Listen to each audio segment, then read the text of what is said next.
स्वागत है आप सभी का हमारे चैनल पर।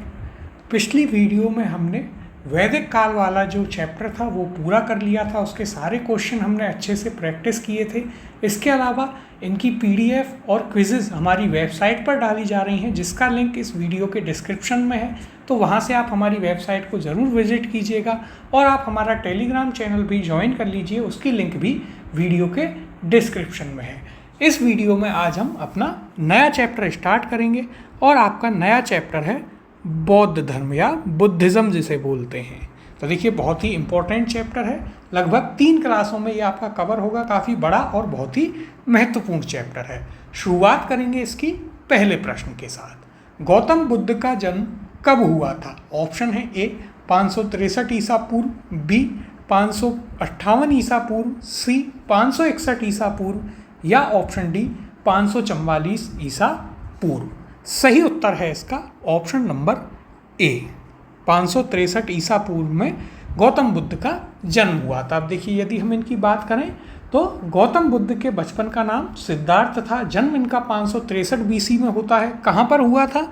यदि हम जगह की बात करें तो इनका जन्म होता है लुम्बिनी, नेपाल में। कहाँ? देखिए, लुम्बिनी। कहाँ पर है लुम्बिनी? लुम्बिनी है नेपाल में। यहाँ पर इनका जन्म हुआ था। और अब जो और फैक्ट्स हैं इनके बारे में वो भी हम आपको यहाँ पर बताते चलते हैं। जैसे कि यदि हम बात करें तो देखिए 563 बीसी में यदि हम बात करें इनके बचपन का नाम क्या था, तो देखिए यह भी आप लिख लीजिए। कुछ इंपॉर्टेंट फैक्ट्स यहाँ पर, फैक्चुअल चीज़ें हैं, कई बार पूछ ली जाती हैं। बचपन का नाम क्या था? तो बचपन का नाम था सिद्धार्थ। क्या था बचपन का नाम? सिद्धार्थ। इसके अलावा देखिए, पिता का नाम क्या था? तो पिता का नाम था शुद्धोधन। क्या था इनके पिता का नाम?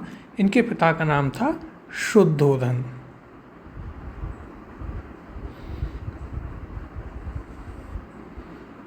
माता का नाम क्या था? तो देखिए, माता का नाम अधिकतर लोग जानते भी होंगे। माता का नाम था महामाया। क्या था? महामाया। फिर और क्या क्या फैक्ट याद रखें? तो देखिए, इनकी जो मौसी थी या जिन्होंने इन्हें पाला था, क्योंकि माता की मृत्यु जो है इनके जन्म के बाद हो गई थी, तो इनकी मौसी ने इन्हें पाला और इनकी मौसी का नाम था प्रजापति गौतमी और उन्हीं के नाम पर इन्हें गौतम बुद्ध कहा जाने लगा। फिर यदि हम बात करें तो देखिए, इनकी पत्नी कौन थी? तो इनकी पत्नी थी यशोधरा। कौन थी पत्नी? पत्नी का नाम था यशोधरा।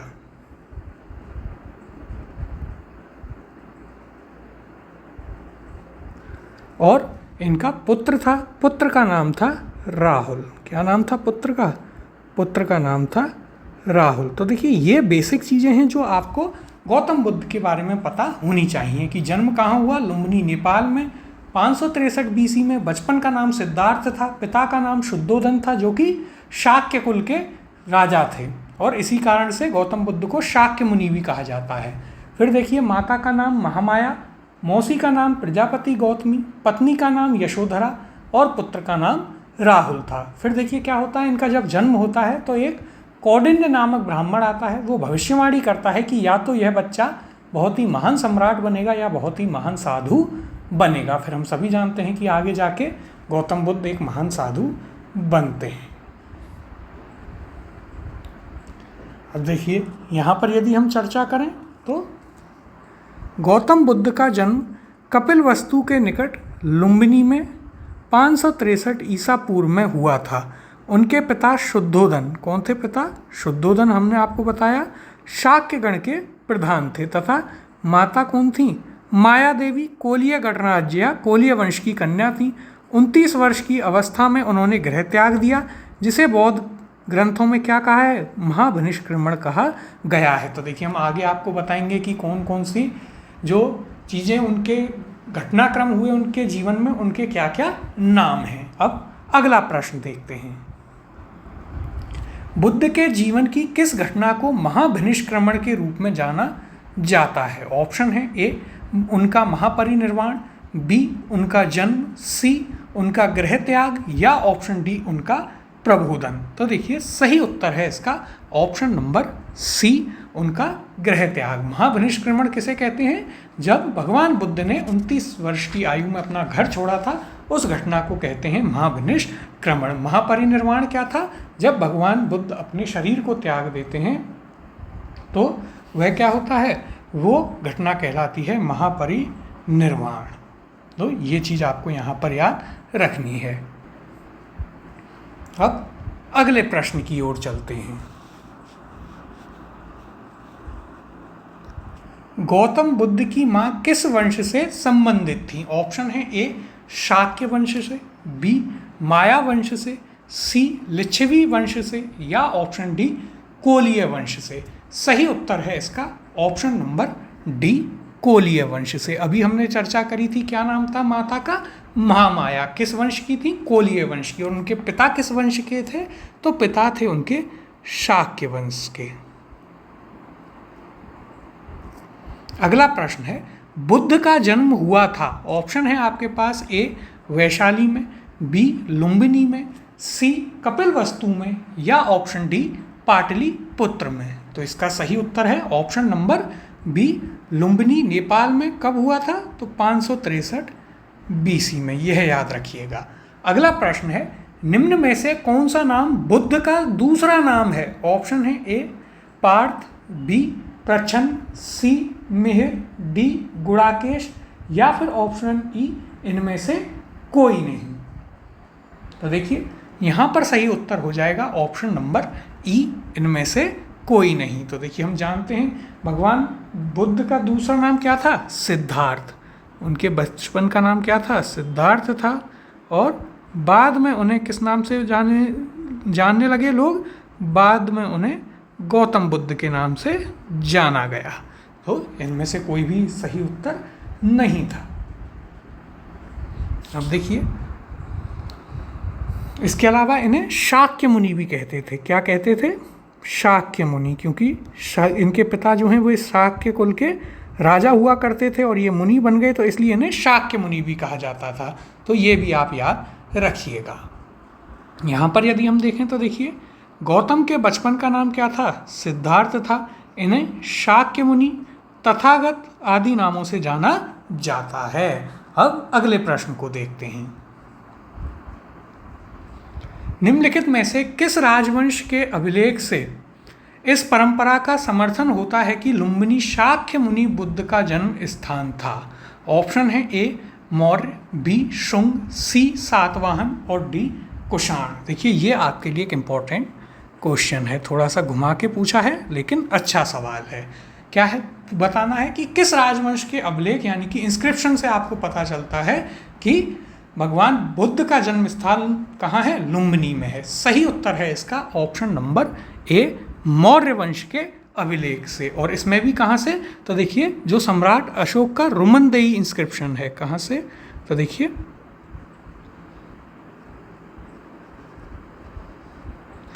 रुमनदेई अभिलेख जो है किसका है? रुमनदेई अभिलेख आगे हम पढ़ेंगे।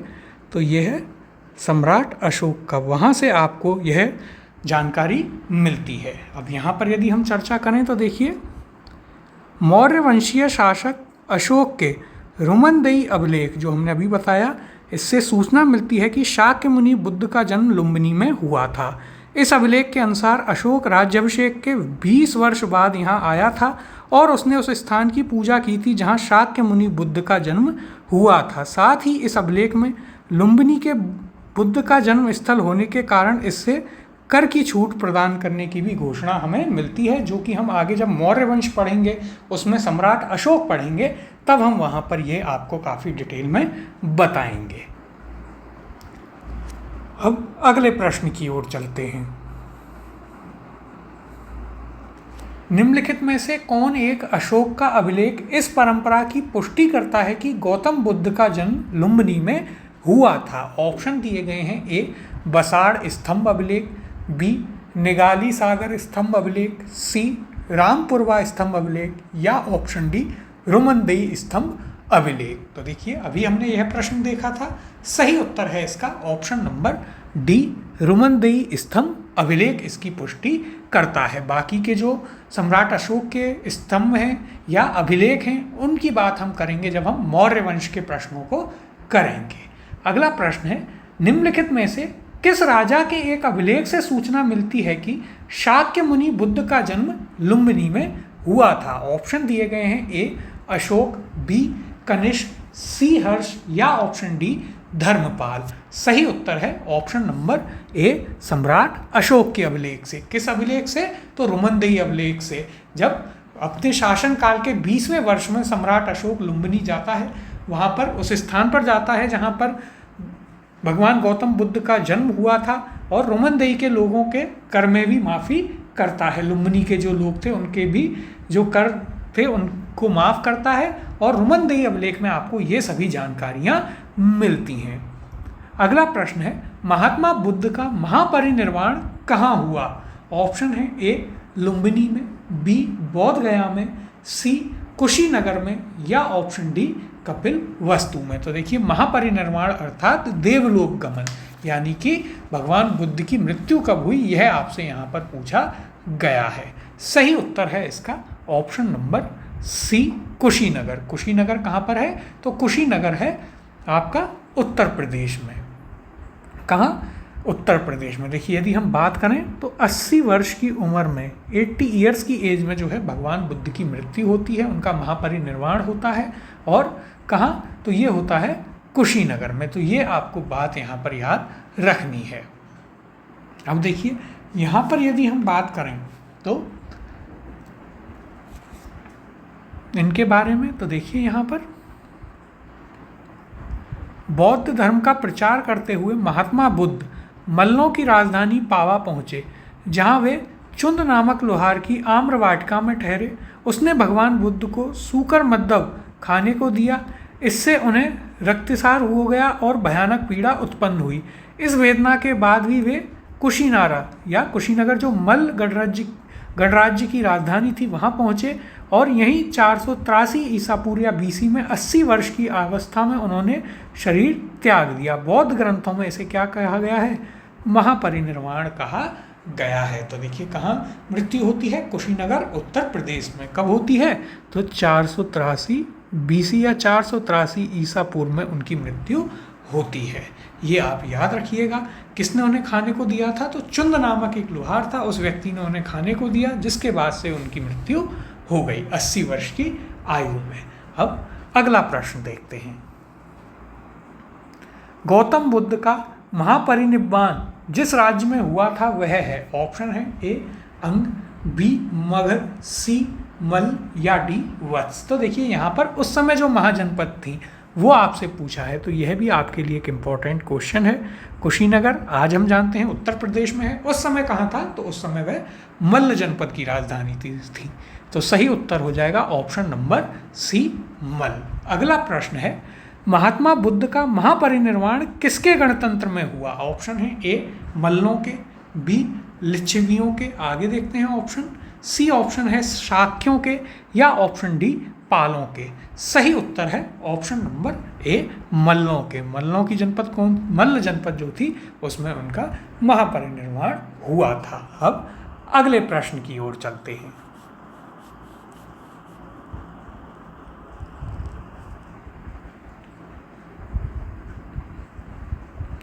गौतम बुद्ध ने किस स्थान पर निर्वाण प्राप्त किया? ऑप्शन है आपके पास, ए कुशीनारा, बी दिया गया है श्रावस्ती, सी लुम्बिनी और ऑप्शन डी है यहाँ पर सारनाथ। तो देखिए, यहाँ पर यदि हम बात करें तो ये है आपका एक डिलीटेड क्वेश्चन। क्यों?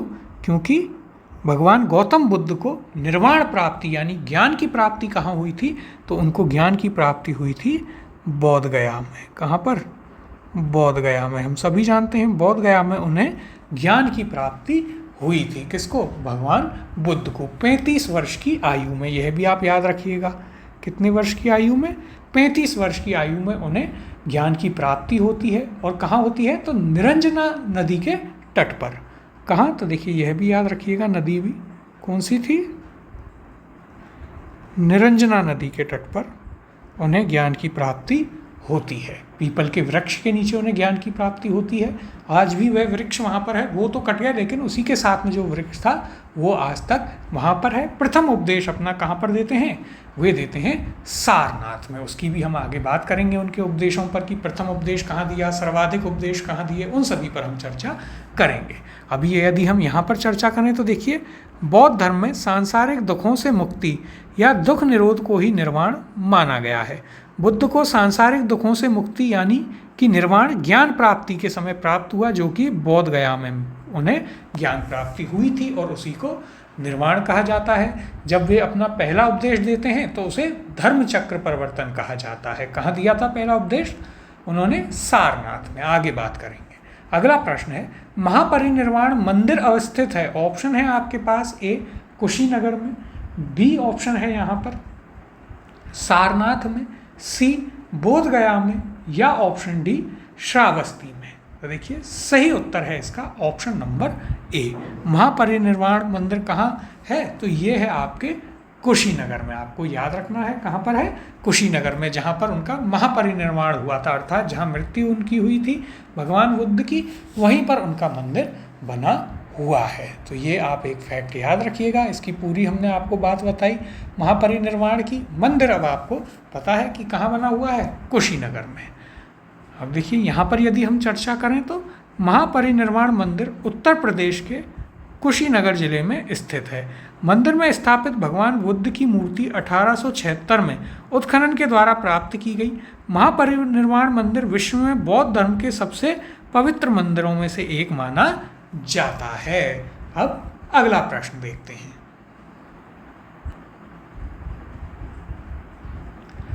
निम्नलिखित राज्यों में से किनका संबंध बुद्ध के जीवन से था? राज्यों के नाम दिए गए हैं। पहला अवंती, दूसरा गांधार, तीसरा कोसल, चौथा मगध। नीचे दिए गए कूट का प्रयोग कर सही उत्तर चुनिए। ऑप्शन है ए 1, 2 और 3, बी 2 और 4, सी केवल 3 और 4, और ऑप्शन डी है यहाँ पर 1, 3 और 4। और देखिए यह आपसे लगातार 2 बार यूपीएससी प्रीलिम्स में पूछा जा चुका है, यानी कि बहुत ही ज़्यादा आपके एक महत्वपूर्ण क्वेश्चन है, काफ़ी डीप फैक्ट भी है और एक बहुत ही इंपॉर्टेंट क्वेश्चन है। लगातार 2 बार यूपीएससी ने पूछा है। तो देखिए एक एक करके इन राज्यों को देखते हैं कि किस किस का संबंध जो है भगवान बुद्ध के जीवन से रहा है। तो पहला है यहाँ पर अवंती। तो देखिए अवंती का कोई भी संबंध जो है भगवान गौतम बुद्ध के जीवन से नहीं रहा। दूसरा है गांधार। तो देखिए गांधार से भी भगवान गौतम बुद्ध का संबंध नहीं रहा। तीसरा है कोसल, इससे रहा है, और चौथा है मगध, इससे भी रहा है। कोसल और मगध में जो है भगवान गौतम बुद्ध कई बार गए थे। जब वे अपने बौद्ध धर्म का प्रचार प्रसार करते थे, अपनी शिक्षाओं का प्रचार प्रसार करते थे, तब वे कोसल मगध जो गणराज्य थे उनमें गए थे। यानी कि उत्तर हो जाएगा ऑप्शन नंबर सी। केवल 3 और 4 यहाँ पर सही उत्तर होगा। अब देखिए यहाँ पर यदि हम बात करें तो इन जनपदों में से कोसल एवं मगध महाजनपदों का संबंध बुद्ध के जीवन से था।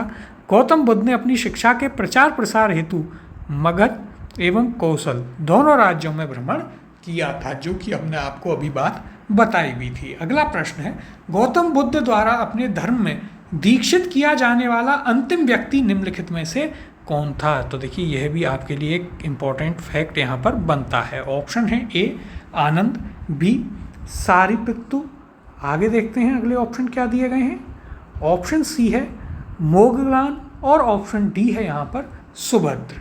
इनमें से आपको बताना है कि अंतिम जो उनका अनुयायी था या उनका जो शिष्य था वो कौन था। तो वो था आपका सुभद्र, यानी कि सही उत्तर हो जाएगा ऑप्शन नंबर डी। अब यहाँ पर यदि हम बात करें तो देखिए अपने जीवन के अंतिम वर्ष में गौतम बुद्ध अपने शिष्य चुंद के यहाँ गए, जिसने उन्हें खाने को दिया। उसके बाद से उन्हें समस्या हुई और फिर वे वहाँ से कुशीनगर चले गए और उनकी मृत्यु हो गई थी। के पास पावा पहुँचे। यहाँ सूकर माधव भोज्य सामग्री खाने से वे अतिसार रोग से पीड़ित हो गए। फिर वे पावा से कुशीनगर चले गए और यहीं पर सुभद्र को उन्होंने अपना अंतिम उपदेश दिया था। तो देखिए आपको याद रखना है अंतिम उपदेश किसको दिया गया था, बहुत ही महत्वपूर्ण है ये फैक्ट। अब अगले प्रश्न की ओर चलते हैं। बुद्ध द्वारा रूपांतरित निम्न व्यक्तियों में से कौन सा अंतिम था? ऑप्शन है ए आनंद, बी वसुमित्र, सी गोशाल और डी सुभद्य। तो देखिए सही उत्तर है ऑप्शन नंबर डी सुभद्य। आनंद जो है ये इनका क्या था, सबसे प्रिय शिष्य था। तो देखिए याद रखिएगा, सबसे प्रिय शिष्य यदि पूछा जाए तो वह कौन था, वह था आनंद। तो यह भी आप यहाँ पर याद रखिएगा एक चीज़। और प्रधान शिष्य कौन था, तो देखिए वो भी हम आपको यहाँ पर बता देते हैं। तो देखिए प्रधान शिष्य था उपाली। कौन था, प्रधान शिष्य था उपाली। तो इनके भी नाम आप यहाँ पर याद रखिए। आनंद प्रिय शिष्य था, प्रधान शिष्य उपाली था और अंतिम शिष्य कौन था, सुभद्य। अब अगला प्रश्न है, बुद्ध ने अपने जीवन की अंतिम वर्षा ऋतु कहाँ बिताई थी? ऑप्शन है आपके पास, ए श्रावस्ती में, बी वैशाली में, सी कुशीनगर में या ऑप्शन डी सारनाथ में। अब देखिए यहाँ पर कई लोग क्या करेंगे कि वो ऑप्शन नंबर सी कुशीनगर उत्तर मार्क कर देंगे और ये आंसर हो जाएगा गलत, क्योंकि यहाँ पूछा है अंतिम वर्षा ऋतु कहाँ बिताई। तो ये जरूरी थोड़ी ना है कि जब मरे तब वर्षा ऋतु थी। सही उत्तर है इसका ऑप्शन नंबर बी वैशाली। तो भगवान गौतम बुद्ध ने अपनी अंतिम वर्षा ऋतु जो है वो वैशाली में बिताई थी। अब अगला प्रश्न देखते हैं, निम्नलिखित में से कौन सा एक बौद्ध मत में निर्वाण की अवधारणा की सर्वश्रेष्ठ व्याख्या करता है? ऑप्शन है ए तृष्णा रूपी अग्नि का शमन, बी स्वयं की पूर्णतः अस्तित्वहीनता, सी परमानंद एवं विश्राम की स्थिति या ऑप्शन डी धारणातीत मानसिक अवस्था। और ये आपसे यूपीएससी प्रीलिम्स में पूछा जा चुका है, एक इम्पॉर्टेंट क्वेश्चन है। देखिए डीप नॉलेज और एक बेहतर अंडरस्टैंडिंग से ही आप इस क्वेश्चन को कर पाएंगे। क्या पूछा है कि इनमें से कौन सा मत निर्वाण की अवधारणा को सर्वश्रेष्ठ तरीके से बताता है, यानी कि कौन सा निर्वाण यानी ज्ञान प्राप्ति को सबसे शानदार तरीके से एक्सप्लेन करता है। सही उत्तर है इसका ऑप्शन नंबर ए तृष्णा रूपी अग्नि का शमन, यानी कि जो इंसान के अंदर तृष्णा रूपी अग्नि होती है, अर्थात उसके अंदर जो क्रोध होता है या और भी जो ऐसी चीज़ें होती हैं, वे जब शांत हो जाएं उसके मन में बिल्कुल, तो इसका मतलब है कि उसको ज्ञान प्राप्ति अर्थात निर्वाण हो चुका है और उसकी सभी जो इच्छाएं हैं मन की वे खत्म हो जाएं, उसके अंदर क्रोध जो है या और जितनी भी गलत चीज़ें हैं वे जब खत्म हो जाएं, तो ये क्या है, ये उसकी निर्वाण प्राप्ति को बताता है।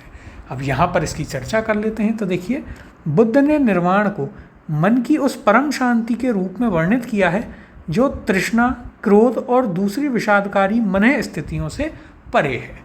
यह शांति तभी प्राप्त होती है जब सभी वर्तमान इच्छाओं के कारण समाप्त हो जाएं और भविष्य में पैदा हो सकने वाली इच्छाओं का जड़ से नाश हो जाए। जो हमने आपको बताया था कि देखिए जब इंसान के अंदर का क्रोध खत्म हो जाए या और जो उसके अंदर गलत भावनाएं हैं, गलत चीज़ें हैं जो पनप रही हैं, वे ना पनपें, इसके अलावा जो उसकी मन की इच्छाएं हैं वे खत्म हो जाएं और भविष्य में भी वे ऐसी कुछ इच्छाएं उसके अंदर ना जगें, तब समझिए कि उसको निर्वाण प्राप्ति हो चुकी है। आगे देखिए, निर्वाण में तृष्णा और द्वेष के कारण जड़ से समाप्त हो जाते हैं, जिससे मनुष्य सभी प्रकार के कष्टों या दुखों या संसार में पुनर्जन्म के चक्र से छूट जाता है। ऐसा क्या है, ये निर्वाण के बारे में किसने कहा है?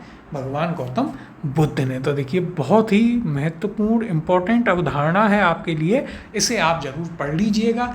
ये आपको प्रीलिम्स में या फिर मेंस में भी ये आपके बहुत काम आ सकती है। यदि वहाँ पर भगवान बुद्ध की आइडियोलॉजी के बारे में आपको लिखने को आए तो आप यह चीज़ लिख सकते हैं, ये आपको काफ़ी हेल्पफुल वहाँ पर रहेगी। अब अगले प्रश्न की ओर चलते हैं। बोध गया में किसे ज्ञान प्राप्ति हुई थी? ऑप्शन है A Mahavir Swami, B Gautam Buddha, C Simandhar Swami या ऑप्शन डी पार्श्वनाथ स्वामी। सही उत्तर है इसका option number B Gautam Buddha. बहुत ही आसान सा एक क्वेश्चन था। गौतम बुद्ध को वहाँ पर ज्ञान प्राप्ति हुई थी कितने वर्ष की आयु में? 35 वर्ष की आयु में। किस नदी के किनारे हमने आपको बताया था? तो निरंजना नदी के किनारे। अब देखिए यहाँ पर यदि आप बात करें तो बौद्ध धर्म के प्रवर्तक गौतम बुद्ध को ज्ञान प्राप्ति कहाँ हुई? बौद्ध गया में हुई थी। यहाँ 6 वर्षों की कठिन साधना के बाद 35 की अवस्था में वैशाख पूर्णिमा की रात्रि को एक पीपल के वृक्ष के नीचे इन्हें ज्ञान की प्राप्ति हुई और किस नदी के किनारे? निरंजना नदी के किनारे, याद रखिएगा। अगला प्रश्न है, आलार कलाम कौन थे? ऑप्शन है ए बुद्ध के एक शिष्य, बी एक प्रतिष्ठित बौद्ध भिक्षु, सी बुद्धकालीन एक शासक, या फिर ऑप्शन डी बुद्ध के गुरु। सही उत्तर है इसका ऑप्शन नंबर डी। आलार कलाम कौन थे? तो वे थे भगवान बुद्ध के गुरु। अब देखिए यहाँ पर यदि हम बात करें तो इनके दो गुरु थे। पहले कौन थे? आलार कलाम। ये क्या थे? तो देखिए ये थे सांख्य दर्शन के आचार्य थे। किसके? सांख्य दर्शन।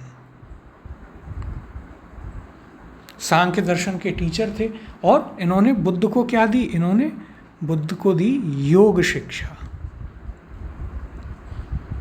योग की शिक्षा बुद्ध को किसने दी थी? आलार कलाम ने दी थी।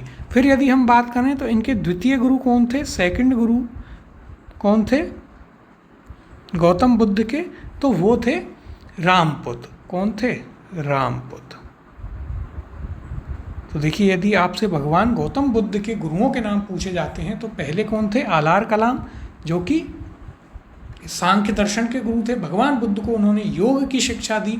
और भगवान बुद्ध के द्वितीय गुरु कौन थे? तो वो थे रामपुत्र। तो ये आपको यहाँ पर याद रखना है।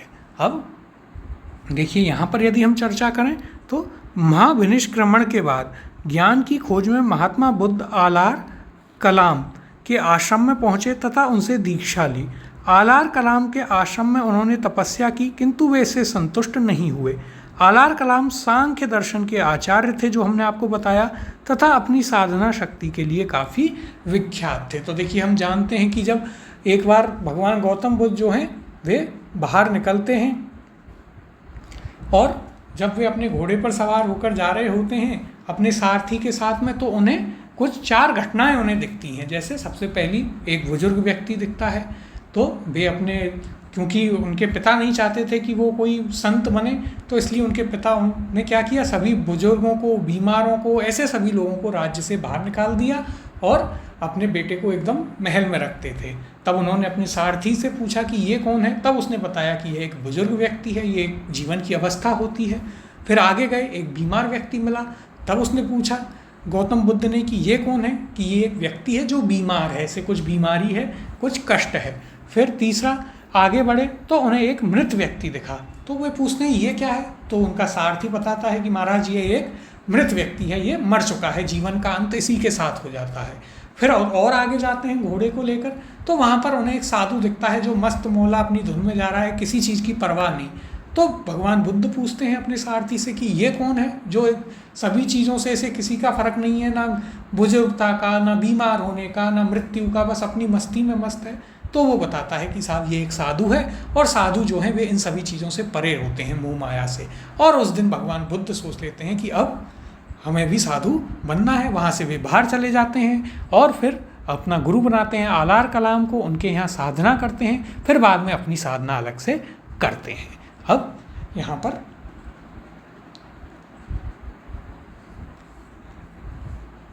अगला प्रश्न देखते हैं।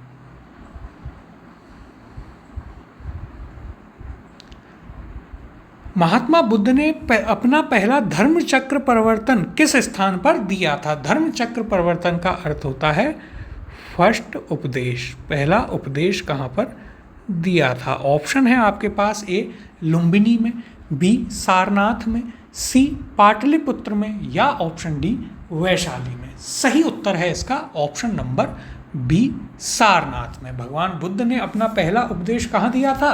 सारनाथ में, और वहीं पर उन्होंने अपने संघ की स्थापना की। यदि बात करें देखिए सर्वाधिक उपदेश, तो देखिए यहाँ पर एक चीज़ और आप ऐड कर लीजिए, सर्वाधिक जो उपदेश हैं भगवान बुद्ध के वे कहाँ पर दिए गए? तो वे दिए गए कहाँ? श्रावस्ती में। तो यह भी आप याद रखिए। अब देखिए यहाँ पर चर्चा कर लेते हैं। ज्ञान प्राप्ति के पश्चात गौतम बुद्ध ने अपने मत का प्रसार प्रारंभ किया। उरुवेला से वे सबसे पहले ऋषिपत्तन, जो कि वर्तमान में सारनाथ है, वहाँ पर गए। पुराना नाम भी याद रखिएगा, ऋषिपत्तन। यहाँ उन्होंने 5 ब्राह्मण सन्यासियों को पहला उपदेश दिया और इसी प्रथम उपदेश को क्या कहते हैं, धर्म चक्र परिवर्तन। यहाँ से धर्म का चक्र बदलने लगा, धर्म की अवधारणा, धर्म में क्या क्या चीज़ें होंगी वे बदलने लगी, इसलिए इसे क्या कहा गया, धर्म चक्र परिवर्तन। अगला प्रश्न है, बुद्ध ने अपना पहला उपदेश कहाँ दिया? ऑप्शन है ए काशी, बी सारनाथ, सी कुशीनगर या डी बोध गया। सही उत्तर है ऑप्शन नंबर बी सारनाथ। अब अगले प्रश्न की ओर चलते हैं। सारनाथ में अपना प्रथम प्रवचन किसने दिया? ऑप्शन है ए महावीर, बी शंकराचार्य, सी महात्मा बुद्ध या ऑप्शन डी गुरु नानक। तो देखिए सही उत्तर है ऑप्शन नंबर सी महात्मा बुद्ध। काफ़ी आसान प्रश्न था। अगला प्रश्न है, गौतम बुद्ध अपना प्रथम उपदेश कहाँ दिए थे? तो देखिए ये हमने अभी पढ़ा, सीधे उत्तर देखते हैं, ऑप्शन नंबर सी सारनाथ। अगला प्रश्न है, ग्रंथों में उल्लिखित धर्म चक्र परिवर्तन है। ऑप्शन है इसके ए बुद्ध का दर्शन, बी सारनाथ में दिया गया उनका प्रथम उपदेश, सी उनके धार्मिक आदर्श या ऑप्शन डी बौद्ध अनुष्ठान। इसका सही उत्तर है ऑप्शन नंबर बी। सारनाथ में भगवान गौतम बुद्ध के द्वारा दिया गया उनका प्रथम उपदेश क्या कहलाता है? धर्म चक्र परिवर्तन कहलाता है। तो देखिए ऐसी कुछ चीज़ें हैं जो आपको याद रखनी है, जैसे कि हम यहाँ पर उन्हें आपको बता देते हैं। जैसे कि एक है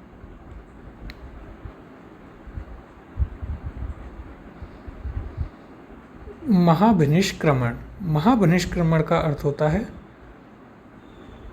गृह त्याग। फिर देखिए इसके अलावा यदि हम बात करें तो धर्मचक्र परिवर्तन, यहाँ आपको हमने बताया ही, धर्मचक्र परिवर्तन अर्थात क्या होता है, वो होता है प्रथम उपदेश। और दूसरा हम यहाँ पर लिख लेते हैं, अभी जो प्रश्न किया इसमें महापरिनिर्वाण क्या है? तो देखिए महापरिनिर्वाण,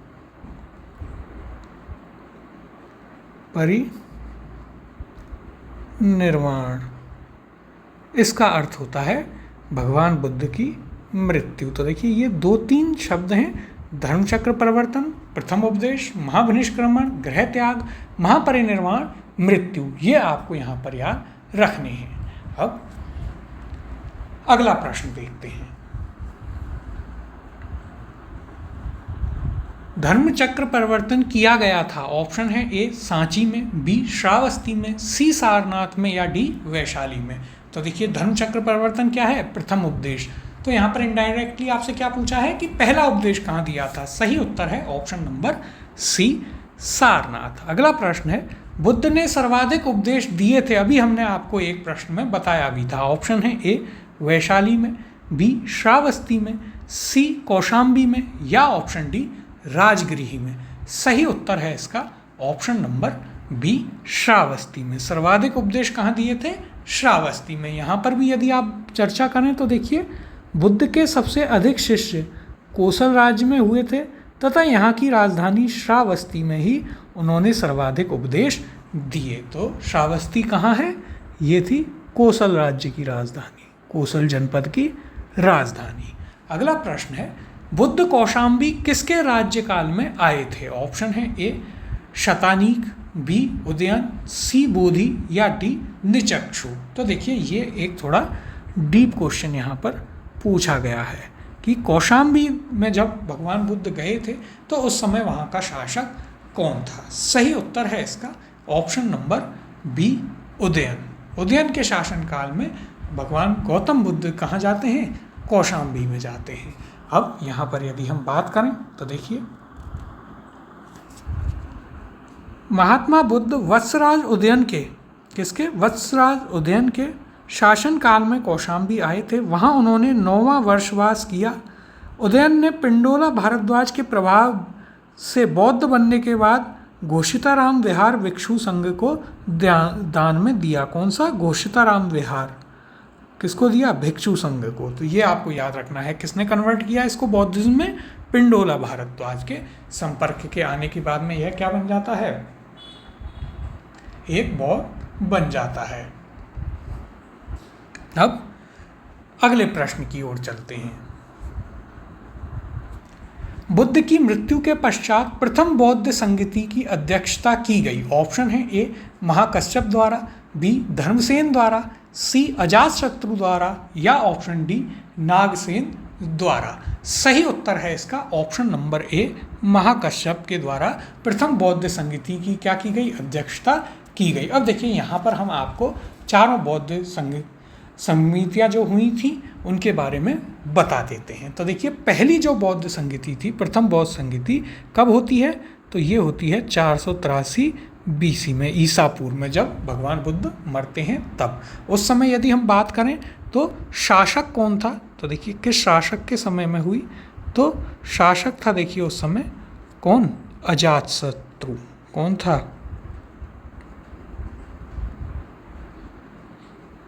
अजात शत्रु जो है शासक था। कहाँ पर हुई थी, तो ये हुई थी देखिए, यदि स्थान की बात करें तो देखिए स्थान था कौन सा, सप्तपर्णी गुफा। क्या था, एग्जैक्ट सप्तपर्णी गुफा कहाँ है, तो ये है आपके राजगृह। पहली संगीति के बारे में ये चीज़ आप याद रखिए, अध्यक्ष कौन थे, महाकश्यप। फिर यदि हम बात करें देखिए दूसरी कब हुई थी, दूसरी होती है 383 में, 100 वर्ष बाद। उसका शासक था उस समय कालाशोक, वैशाली में होती है।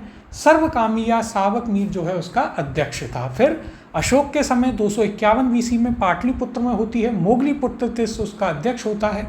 और फिर चौथी संगीति होती है कहाँ, कनिष्क के शासनकाल, कुंडलवन कश्मीर में, वासुमित्र उसके अध्यक्ष होते हैं, उपाध्यक्ष होते हैं अश्वघोष। अब देखिए प्रथम संगीति की हम यहाँ पर डिटेल में बात करेंगे इस प्रश्न में।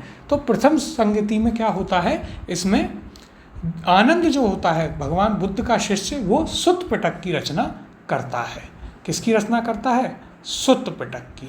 और विनय पिटक की रचना करता है उपाली। तो देखिए आपको दो चीज़ याद रखनी है यहाँ पर, क्या, एक तो है आपकी क्या, सुत्त पिटक,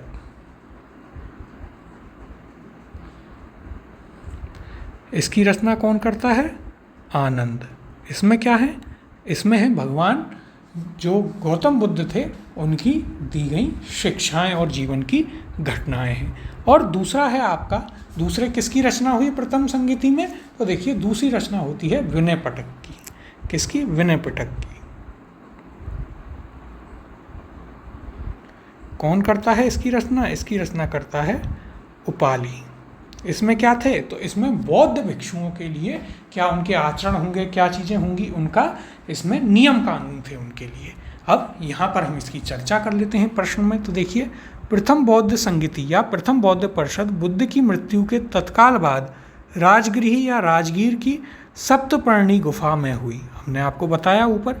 इस समय मगध का शासक कौन था, अजात शत्रु था।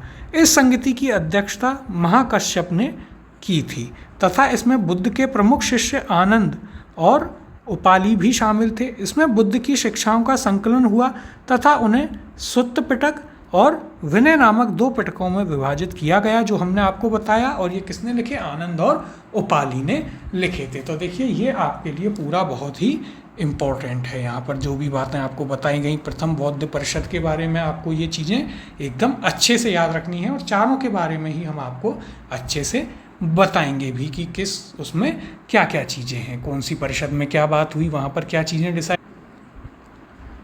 अगला प्रश्न है, प्रथम बौद्ध संगीति के अध्यक्ष कौन थे। ऑप्शन है ए वासुमित्र, बी महाकश्यप, सी संरक्ष, या ऑप्शन डी पार्श्व। इसका सही उत्तर है ऑप्शन नंबर बी महाकश्यप। राजा कौन था, तो शासक था अजातशत्रु। कहाँ हुई, सप्तपर्णी गुफा राजगृह में। दो यहाँ पर ग्रंथों की रचना हुई, सुत्त पिटक आनंद के द्वारा जिसमें भगवान बुद्ध की शिक्षाएं थी, विनय पिटक उपाली के द्वारा जिसमें बौद्ध भिक्षुओं के लिए नियम थे।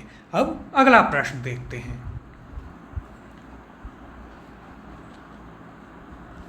प्रथम बौद्ध परिषद का संचालन निम्नलिखित में से किस एक ने किया था। तो देखिए यहाँ पर वही प्रश्न आपसे पुनः पूछ लिया है कि अध्यक्ष कौन था। सही उत्तर हो जाएगा ऑप्शन नंबर बी महाकश्यप। अगला प्रश्न है, प्रथम बौद्ध महासभा कहाँ आयोजित हुई थी। ऑप्शन है ए पाटलिपुत्र, बी राजगृह, सी अमरावती और ऑप्शन डी कनमन हल्ली। तो देखिए सही उत्तर है इसका option number B, Rajgriha. Rajgriha में ये आयोजित हुई थी। कौन सी? प्रथम बौद्ध परिषद। राजगृह में भी कहाँ? सप्तपर्णी गुफा। पाटलिपुत्र में कौन सी हुई थी? तो पाटलिपुत्र में हुई थी तीसरी बौद्ध परिषद। यदि दूसरी की हम बात करें, दूसरी कहाँ पर आयोजित हुई?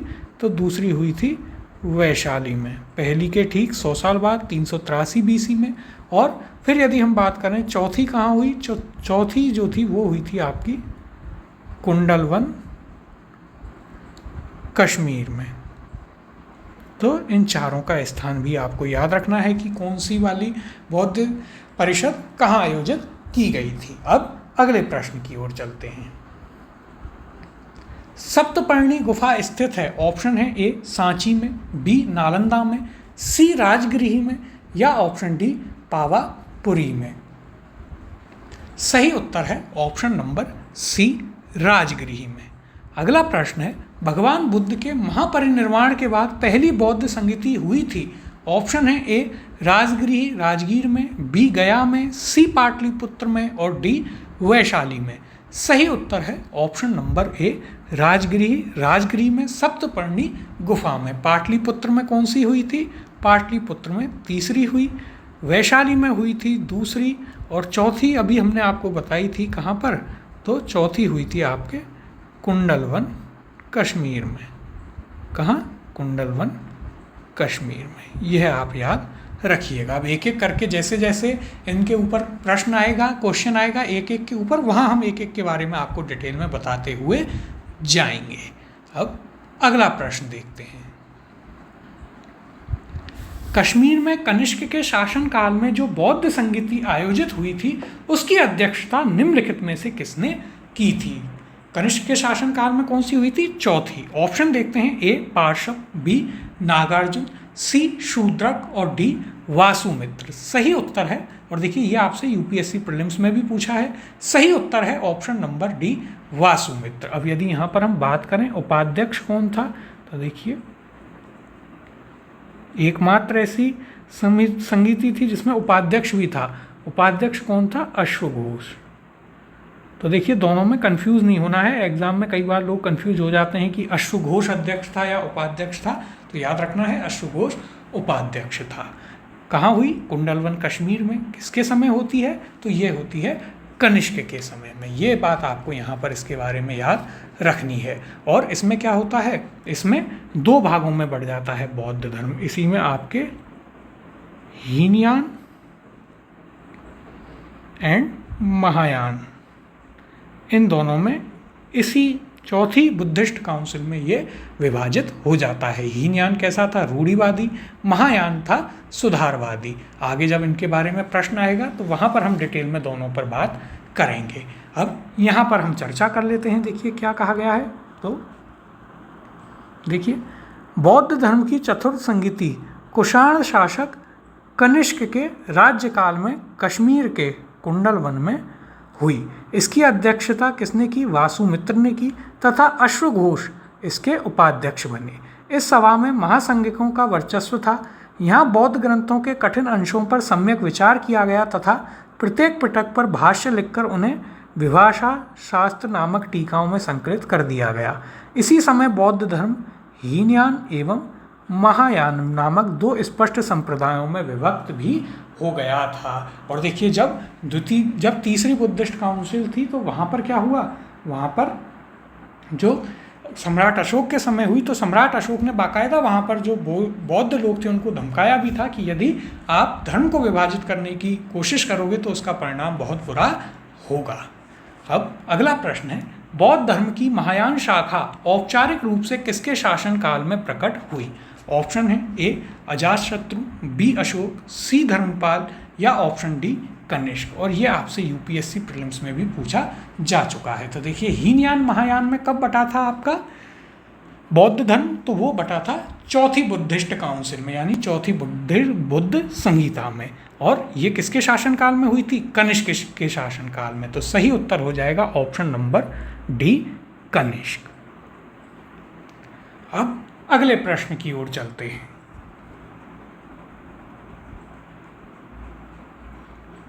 कनिष्क के शासनकाल में बौद्ध सभा किस नगर में आयोजित की गई थी? ऑप्शन है ए मगध में, बी पाटलिपुत्र में, सी कश्मीर में, या ऑप्शन डी राजगृह में। तो देखिए क से कनिष्क, क से कश्मीर, सही उत्तर हो जाएगा ऑप्शन नंबर सी। पाटलिपुत्र में किसके शासनकाल में आयोजित की गई? तो देखिए पाटलिपुत्र में तीसरी आयोजित की गई, किसके शासनकाल में? सम्राट अशोक के शासनकाल में। और राजगृह में कौन सी आयोजित की गई थी? पहली। इस समय किसका शासन था? तो इस समय था अजातशत्रु का शासन। तो ये चीज़ें भी आपको इस प्रकार से लिंक करते हुए याद रखनी है।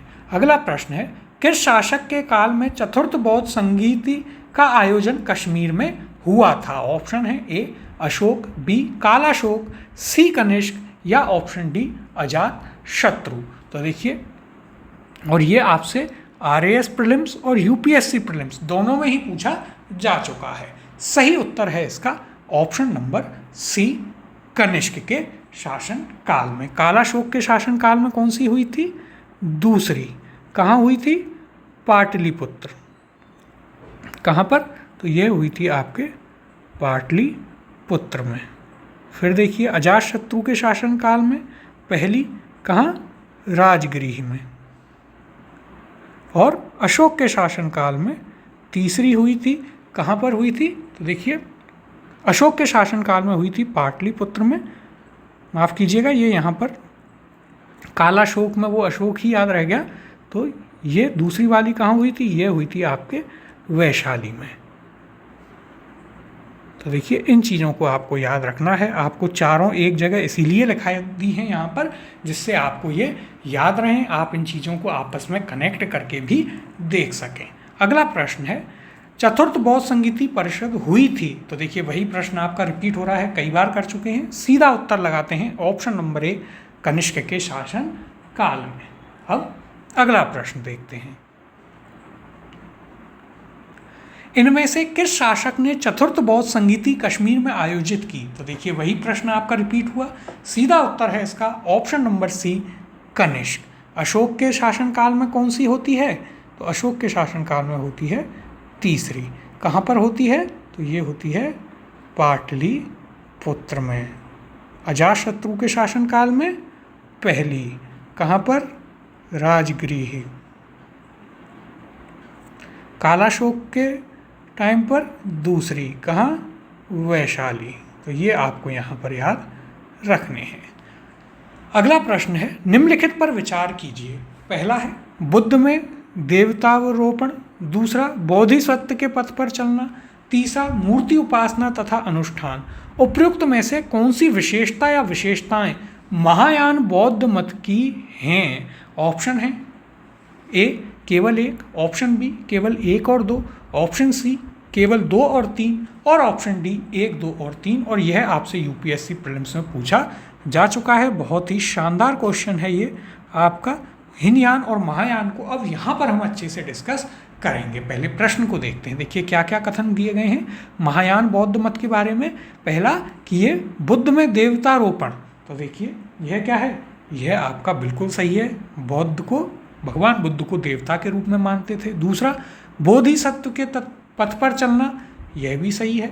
तीसरा मूर्ति उपासना तथा अनुष्ठान, तो इन्होंने ही भगवान बुद्ध की मूर्ति बनाकर पूजा करना प्रारंभ किया, यह भी सही है। तो यहाँ पर तीनों ही कथन आपके सही हैं। सही उत्तर हो जाएगा ऑप्शन नंबर डी, 1, 2 और 3। अब देखिए यहाँ पर हम थोड़ी डिटेल में बात कर लेते हैं हीनयान महायान में। तो देखिए हमने आपको बताया था जो चौथी बुद्धिस्ट काउंसिल होती है उसमें जो बौद्ध संघ है वो 2 भागों में विभाजित हो जाता है, एक हीनयान, दूसरा महायान। तो देखिए हीनयान कौन सा है? जो रूढ़िवादी है। आप समझने के लिए ऐसे याद रख सकते हैं कि जो रूढ़िवादी लोग होते हैं, कट्टर लोग होते हैं, उन्हें हम हीन भावना से देखते हैं। सिर्फ याद करने के लिए ऐसा रखें। तो वो हीनयान रूढ़िवादी, और महायान जो आदमी सुधार करता है अपने आप में वो महान बन जाता है, इसलिए महायान सुधारवादी था। अब देखिए हीनयान क्या है? यहाँ पर यदि हम बात करें तो हीनयान भगवान बुद्ध को महापुरुष मानता है, जबकि महायान क्या मानता है कि भगवान बुद्ध कोई पुरुष नहीं थे, वो तो ईश्वर थे। फिर हीनयान देवी देवताओं को नहीं मानता, जबकि महायान देवी देवताओं को मानता है। हीनयान मूर्ति पूजा नहीं करता, महायान मूर्ति पूजा करता है। और देखिए, हीनयान की भाषा पाली है और महायान की भाषा संस्कृत है। ये इनमें कुछ क्या है, बेसिक डिफरेंस है जो आपको आने चाहिए। तो देखिए यहाँ पर हम हीनयान और महायान की बात कर लेते हैं। किसकी? हीनयान और महायान की।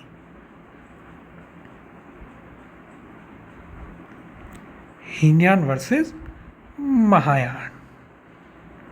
कुछ फैक्ट्स हम आपको यहाँ पर बता देते हैं। हीनयान कैसा था? देखिए ये था रूढ़िवादी। कैसा था? रूढ़िवादी। जबकि महायान कैसा था? ये था सुधारवादी। फिर देखिए दूसरा, ये भगवान बुद्ध को क्या मानते हैं? महापुरुष। इनके लिए भगवान बुद्ध क्या हैं? इनके लिए भगवान बुद्ध हैं हीनयान के लिए महापुरुष। जबकि महायान के लिए क्या हैं? महायान के लिए ईश्वर हैं। फिर देखिए आगे, ये देवताओं को नहीं मानते, जबकि ये देवताओं को मानते हैं। फिर देखिए हीनयान जो हैं वे मूर्ति पूजा में नहीं मानते। भगवान बुद्ध इसके विरोधी थे, लेकिन महायान जो है वो मूर्ति पूजा को मानते हैं। तो ये कुछ बेसिक इनमें डिफरेंस हैं जो कि आपको याद रखने हैं इनके बारे में ज़रूर।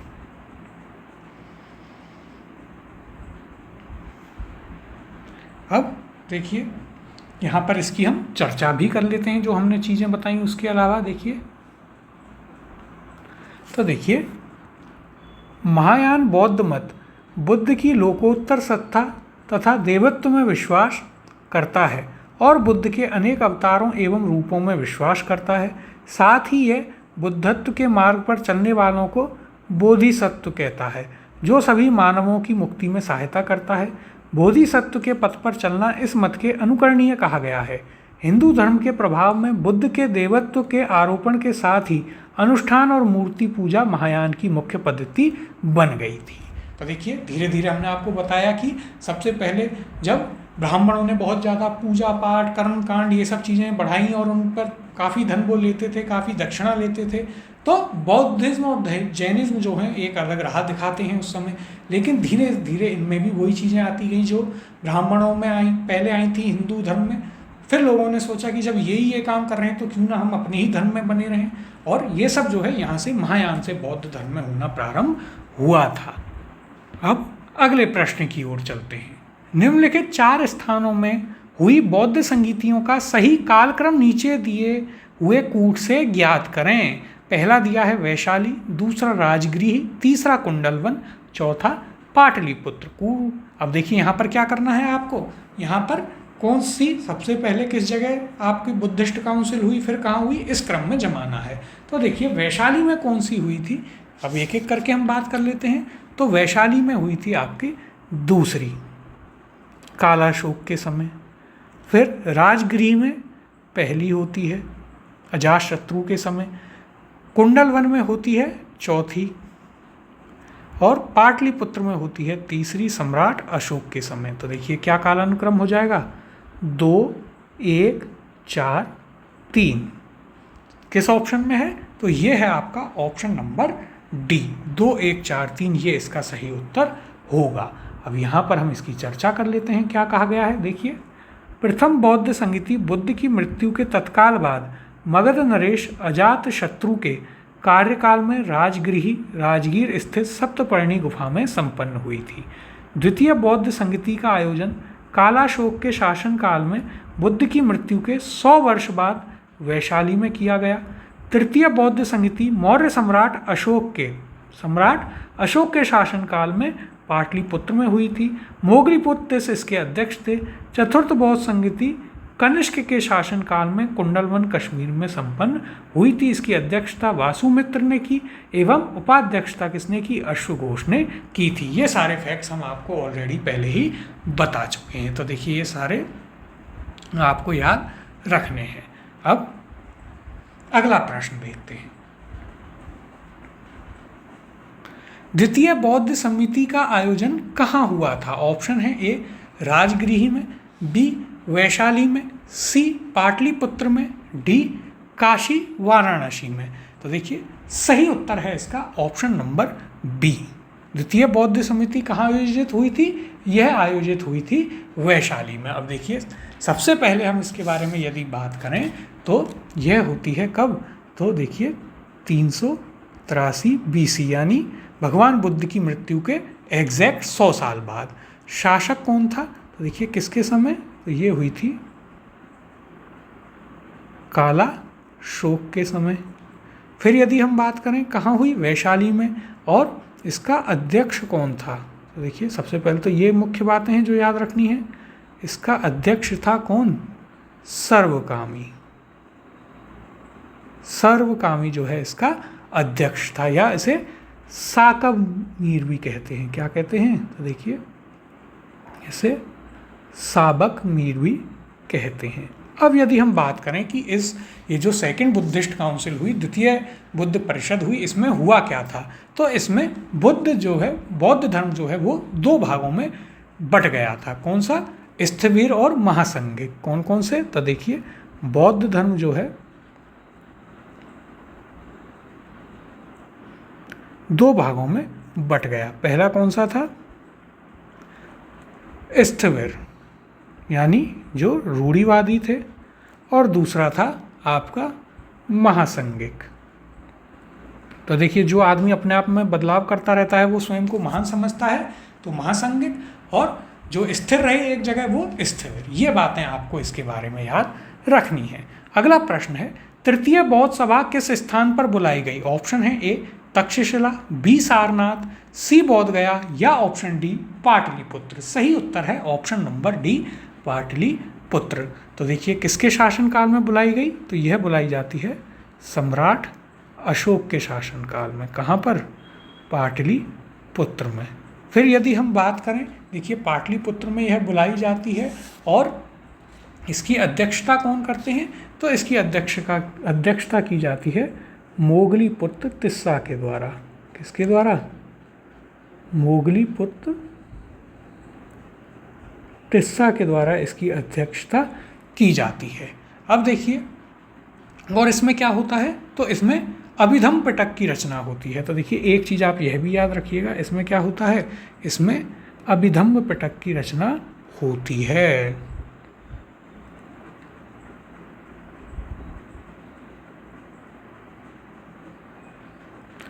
अभिधम पिटक की इसमें क्या होती है? रचना। यह भी आपको याद रखना है, बहुत ही महत्वपूर्ण फैक्ट है। कई बार ऐसी चीज़ें पूछी जाती हैं कि किस पिटक की रचना जो है किस समय पर हुई थी, और इसमें क्या है? इसमें बौद्ध दर्शन है।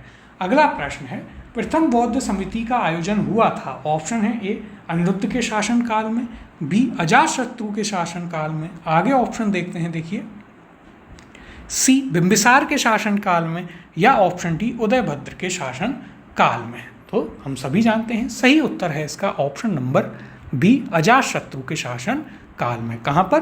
राजगिरी में। अब अगले प्रश्न की ओर चलते हैं। निम्नलिखित में से किस नगर में प्रथम बौद्ध सभा आयोजित की गई थी? तो देखिए ये चीज़ हम आपको काफ़ी डिटेल में बता चुके हैं। सीधे उत्तर देखते हैं, इसका उत्तर होगा ऑप्शन नंबर सी राजगीर में। अगला प्रश्न है, निम्न में से किस शासक ने द्वितीय बौद्ध सभा का आयोजन किया था? ऑप्शन है ए अजातशत्रु, बी कालाशोक, सी आनंद, डी अशोक। और यह आपसे RAS प्रीलिम्स में पूछा जा चुका है। सही उत्तर है इसका option number B Kalashoka. Ajatashatru ने पहली करवाई थी, सम्राट अशोक ने करवाई थी तीसरी, और चौथी किसने करवाई थी? तो चौथी करवाई थी कनिष्क ने। और दूसरी के बारे में हमने आपको डिटेल में बताया अभी थोड़ी देर पहले ही कि कहाँ हुई थी? वैशाली में हुई। सर्वकामी इसके अध्यक्ष थे। इसके अलावा इसमें बौद्ध जो है वो बौद्ध धर्म 2 संघों में विभाजित हो गया था, स्थविर और महासंघिक। ये आपको याद रखना है। अब अगला प्रश्न देखते हैं। बुद्ध के जीवन की 4 महत्वपूर्ण घटनाओं और उनसे संबंधित 4 स्थानों का नीचे उल्लेख है। यह 2 स्तंभों 1 एवं 2 में अंकित है। आप इनका सुमेल कीजिए। स्तंभ 1 यानी सूची 1 और सूची 2 हैं। सूची 1 में उनकी कुछ घटनाएं हैं और सूची 2 में उससे संबंधित स्थान हैं। सूची 1 देखते हैं, जन्म, ज्ञान प्राप्ति, प्रथम प्रवचन और निधन। सूची 2 है सारनाथ, बोध गया, लुम्बिनी और कुशीनगर। तो आइए इन्हें सुमेलित करते हैं। जन्म कहाँ हुआ था? तो वह हुआ था लुम्बिनी में, तो 1 आपका 3 से मैच हो जाएगा। फिर ज्ञान प्राप्ति कहाँ हुई? बोध गया में, तो 2 आपका 2 से मैच। प्रथम प्रवचन यानी धर्मचक्र परिवर्तन सारनाथ में, 3 1 से मैच हो जाएगा। और निधन कुशीनगर में हुआ था। क्या कूट बना यहाँ पर? तो देखिए कूट बनता है आपका 1 का 3, फिर देखिए 2 का 2 है, 3 का 1 है और 4 का 4 है, यानी 3 2 1 4 किस ऑप्शन में है? ऑप्शन नंबर सी, 3 2 1 4 इसका सही उत्तर होगा। अब देखिए यहाँ पर यदि हम बात करें तो महात्मा बुद्ध का जन्म 563 BC ईसा पूर्व में कपिलवस्तु के समीप लुम्बिनी नेपाल में हुआ था। उरुवेला बौद्ध गया में वैशाख पूर्णिमा की रात को उन्हें ज्ञान प्राप्ति हुई। काशी के ऋषि पत्तन या सारनाथ में उन्होंने प्रथम उपदेश धर्मचक्र परिवर्तन दिया एवं कुशीनारा में उनका निधन हुआ था, जिसे बौद्ध साहित्य में क्या कहते हैं? महापरिनिर्वाण कहा जाता है। अब अगले प्रश्न की ओर चलते हैं।